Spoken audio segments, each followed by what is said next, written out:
The composer and music critic Virgil Thomson was once asked, "What does it take to be an American composer?" He said, "Well, there are two requirements. One, you have to be born in America, and two, you have to write music." It was a wonderful quip, but not entirely accurate, because music in this country, prior to Charles Ives, was not American at all. The composers who were born here were more influenced by their European counterparts. So American music sounded a lot like Brahms and Wagner and César Franck and Schubert. It wasn't until Ives appeared that it began to take American characteristics. Those characteristics were manifest primarily by Ives' use of other people's material: folk music, hymn tunes, patriotic melodies. And when you stop and think about it, isn't that something that defined our other great composers, the Beethovens, Mozarts, Schuberts, using material that they knew? And this is how Ives became the first American concert composer. But all this happened at the turn of the 20th century. It's important because Ives' music, at least his complex music, doesn't sound like anything being written at the time. The Fourth Symphony was completed in 1916. The first performance complete was not until 1965. I was there. It was at Carnegie Hall. Leopold Stokowski conducted. I didn't like it.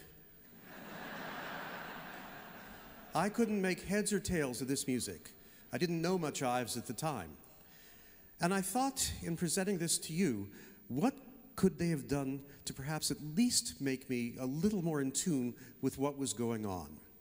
So we're going to spend a few minutes dissecting one passage to give you an idea of how complicated the world of Charles Ives is, but at the same time, a true understanding of what makes him unique and a genius.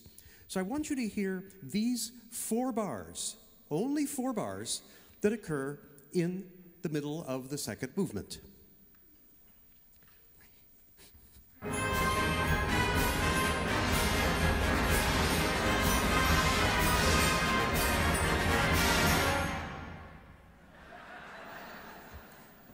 Remember, 1916, that's the first thing. So what's actually going on here? What is that? Well, first we have 3 trumpets who are playing the country band march.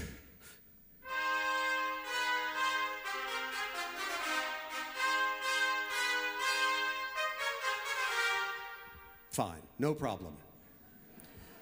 Then the cornet, a kind of little sister to the trumpet. While that's going on, the cornet is playing this.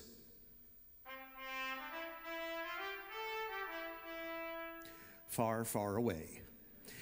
And then when that finishes, also in this time, comes this little bit in the upper woodwinds.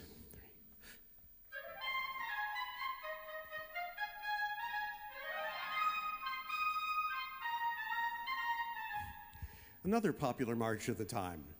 And what's the rhythmic element doing? This.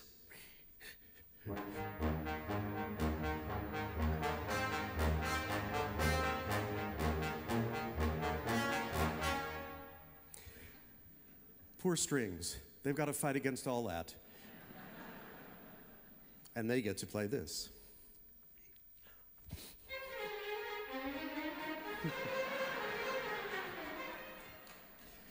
All that and more. I didn't even get down to these people here.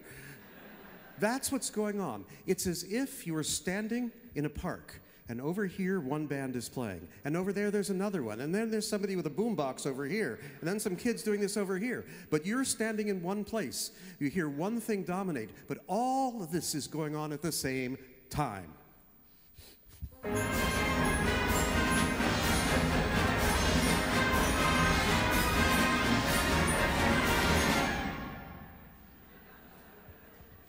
No, you're not expected to hear everything. Just isolated moments of confusion, pandemonium. And this goes on throughout the whole movement, which is called the comedy. There are moments of great repose. There are moments which are collapsing moments where the music just falls apart. The end of the movement in particular, it's just as if I have nothing left, let me leave. And there are moments when one conductor is not enough. Because there are simultaneous musics going on at so many different tempos, we need at least two of us.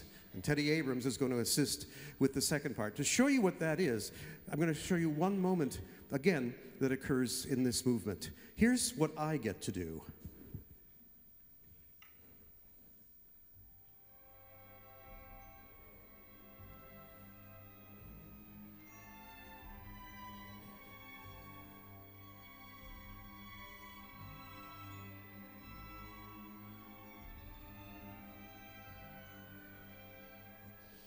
While I'm doing that, Teddy Abrams is doing this.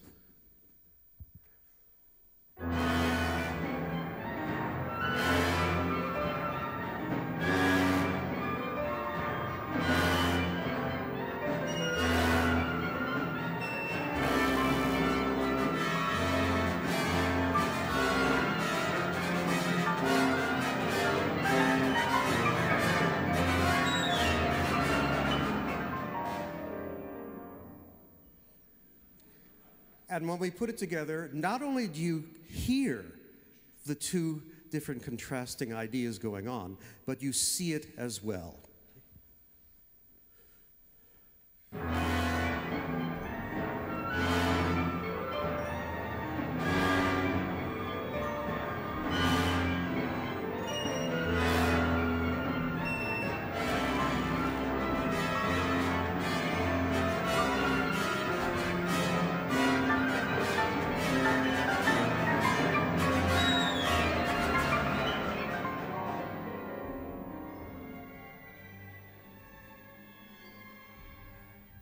This happens several times, both in this movement and again at the beginning of the first movement.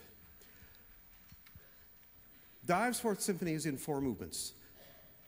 And as you can probably tell, the orchestra itself is quite large for this piece.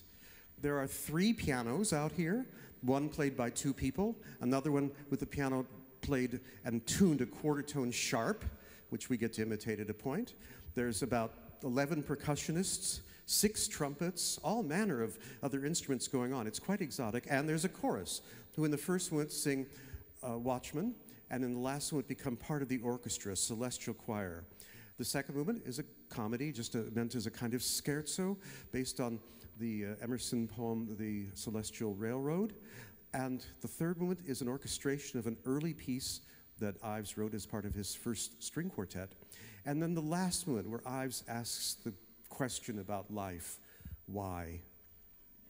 And when we hear this movement, I think actually Ives' most personal and amazing utterance, I think we're moved to a whole other world. It has offstage percussion playing throughout, but you don't hear them so often. You hear them at the beginning, and then they end the piece all on their own, just as if it's some very distant funeral march that's taking place.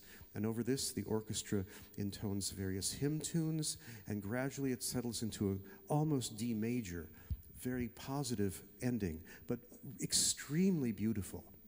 The piece is about 32 minutes long and contains every kernel of Ives' knowledge at this time.